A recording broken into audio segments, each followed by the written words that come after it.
What's up, guys? Welcome back to Coasters in Perspective. Today, I will be continuing my Hypercoaster series, with the final part of the series being part 4, which is what we will be talking about today.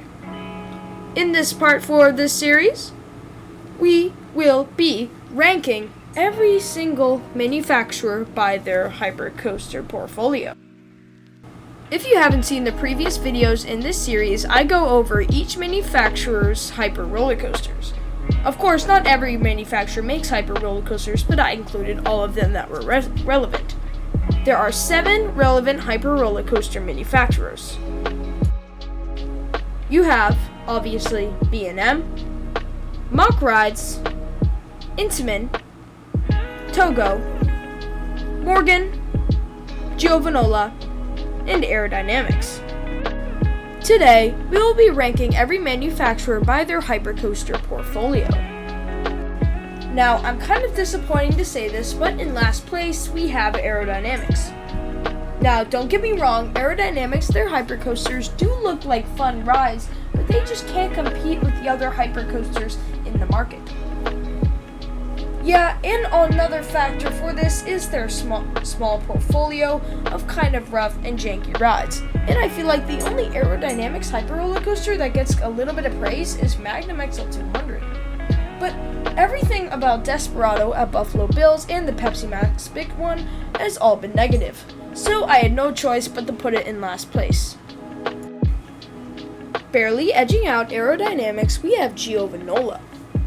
Now, I'm not a big fan of Giovanola any more than the next guy, but at least Giovanola coasters look smooth and intense. Sure, they're not very forceful in the first half, but that second half looks to be absolutely intense I-305 style. Okay, maybe that's a bit of an overstatement, but you get what I mean. Just like Aerodynamics, Giovanola also does have a really small portfolio of hyper roller coasters, but I decided to include them on this list just so I could trash on them. These things do not look great, and the only reason they are above Aerodynamics is for their more smooth and intense ride experience. Now, I'm not trying to trash on Giovanola because these rides definitely do have their fans, but just looking at it, it doesn't look very great, as I've said before. Now, I want to move on before I say anything else negative about this ride. Taking a little bit of a jump from Giovanola, we have Togo. Sure, I get it, Big Apple Coaster doesn't look very good, and the rides in America, frankly, don't look very good either, but their rides in Asia actually look pretty great. Fujiyama at Fuji-Q Highland and Bandit at Yomaru Land both look like some pretty elite hyper roller coasters in their own right. These coasters have lots of their fans, and I have to admit, I'm also a fan.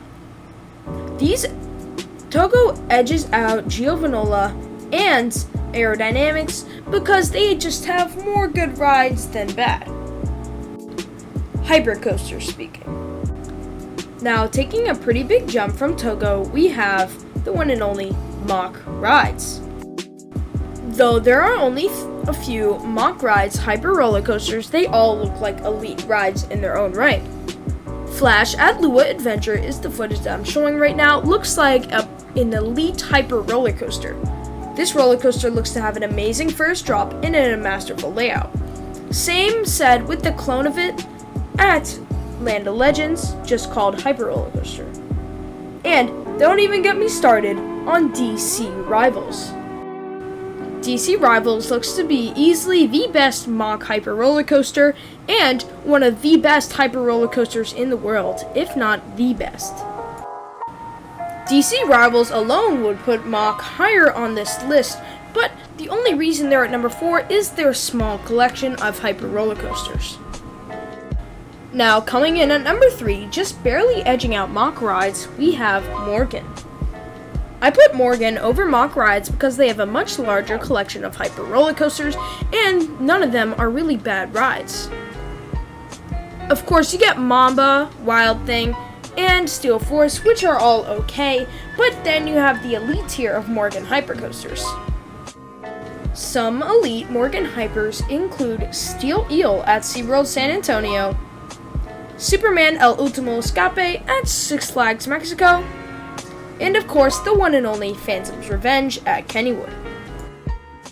All of the coasters I just mentioned look to be top 50 worthy, and the latter of which looks to be top 25 worthy. The large portfolio of Morgan's roller coasters, hyper roller coasters as I say, and the elite ones is the reason why Morgan deserves this number 3 spot on my list. Now coming in at number 2 is Intamin. Intamin has built also like Morgan a large portfolio of hyper roller coasters, all of which seem to be very good rides.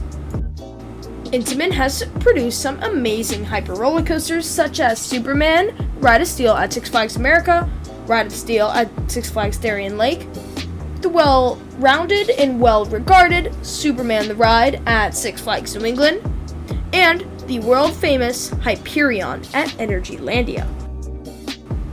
Intamin's newer hypercoasters, such as Hyperion, look to be absolutely amazing rides, and their older ones, such as Superman the Ride, Six Flags New England, also look to be absolutely elite. This company has a larger portfolio of hypercoasters under their list, and all of them look to be amazing rides. Whereas Morgan, who this beat out, had a large portfolio also, but a lot of them were kind of just okay.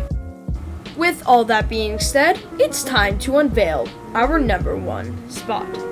This is the incredible, the unbeatable, the invincible B&M or Bolliger and Mabillard.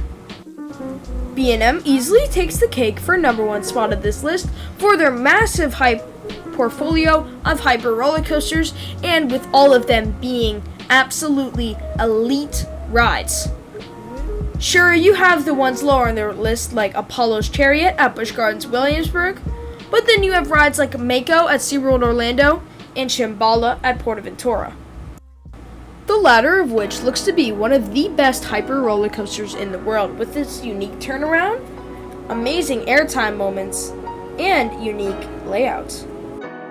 Some other very notable B&M hyper roller coasters is Raging Bull at Six Flags Great America, Intimidator at Carowinds, Candemonium at Hershey Park, new for 2020, and the well-regarded Goliath at Six Flags Over Georgia.